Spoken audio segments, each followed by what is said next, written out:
Hey guys, what's up? Welcome to the channel. My name is Tony. This is the 15-minute gamer and welcome to ARMA Reforger. In this video, I'll explain exactly what Reforger is, what it isn't, and offer my thoughts and an early review. So before all that, don't forget to hit that subscribe button, tap the notification bell, smash the like button, and comment below to let me know what you think. So starting off, what did they say? Well, the game is currently a core package that gives players a first look at how we see the future of the ARMA series, something we can share, discuss and enhance. The game contains 3 game modes right now, several scenarios of conflict, a bigger scale persistent game mode where players capture strategic points on a battlefield, capture and hold, and a fast-paced mode where players battle furiously for a vantage point of tactical importance. The Game Master, where players can let their imagination run wild and create their own missions.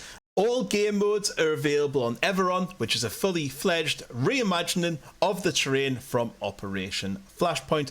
Players can pick between 2 factions with distinctive weaponry, and that's what they say. So what do I say? Well, it's kind of important to note this isn't ARMA 4. It's not even a standalone game. This is simply a paid-for tech demo, testing platform type thing for the Enfusion engine for ARMA 4.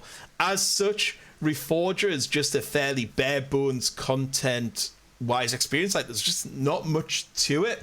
Currently, all that's included is the conflict game mode mentioned above, which is kind of similar to Squad now.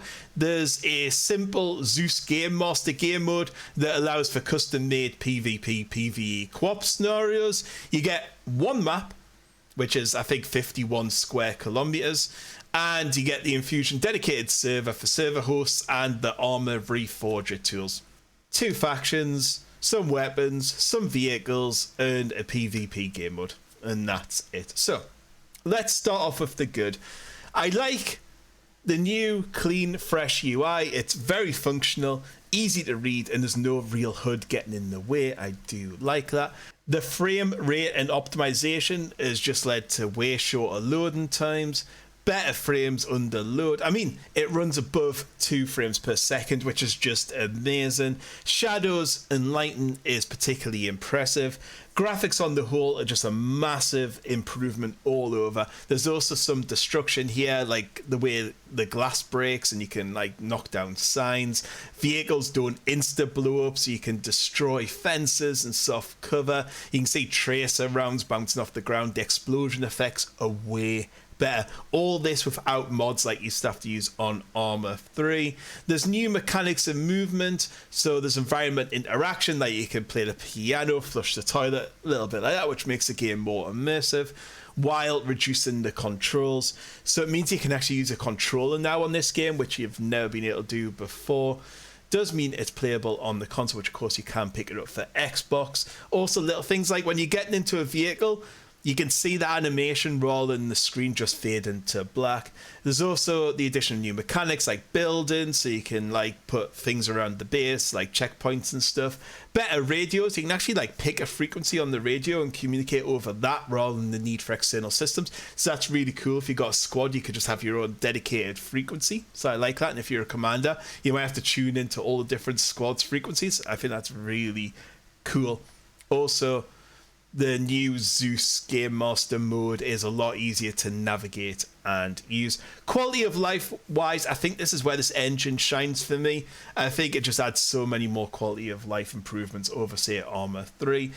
On the negatives, the current price is just way too high to make it even worth purchasing. Maybe it should have been free for casual users, and maybe if you wanted to mod, you might have had to pay 5-10 quid just for the modding tools. I wouldn't pick it up unless you're an avid ARMA fan and you want to track that future of ARMA and support the devs. If you're planning to use this as a tool to get into development or start practicing making mods and maps for when ARMA 4 does come out, it's probably a must buy, but for the casual fan, I'm not so sure. If you're thinking of picking it up just for something to play, single player experience, co-op experience, I would probably forget about it and just pick up Squad or ARMA 3 if you haven't got them already. As to be fair, with sales, you can probably get both for the same price as this. There is a workshop on there. It's now like a custom made add-on workshop, which is like all internal. It is starting to populate with a few things in there. There was like 10. But it's not even close to how the Steam workshop works. I found it a little bit console-y, which I know why they've done it. It's so console users can download mods as well. I'm sure it's going to get more popular, but I can imagine it's going to be quite hard to find mods down the list and filter and stuff, whereas the workshop on Steam was made for that sort of thing. So we will see. I was thinking maybe Bohemia would have put some placeholders in just to show the community what could be done. Once all these community contents are in the game, maybe it'll be worth the price, maybe. But to me, $24 to $30 is quite expensive, considering all it contains is, at the moment, for the base game, 3 factions, few weapons, equipment, some structure, some cars, and an APC. On top of that, the Game Master Zeus mode has been toned down quite a lot. So you can't edit AI skills, behavior, or gear. The AI can't drive vehicles, but you can do things quite easily, like place units, waypoints, objects, and spawns. A lot easier than on Zeus. I found it really intuitive to use. Basically, when you're in there, you're just controlling the player's faction, weather, and time of day. It is a series of disappointing changes, I think, in lots of key aspects to support console players. I personally hope this trend doesn't continue onto ARMA 4. But in summing up, there's some good things and some negative things, but I just think it's way overpriced for what it is. And also, the rumour is they're only going to support for 12 months and just see what comes of it. If this only gets support for 12 months, that's a lot of money for 12 months. So yeah, there you have it, guys. Hope you enjoyed the video, and I'll catch you on the next one. Goodbye.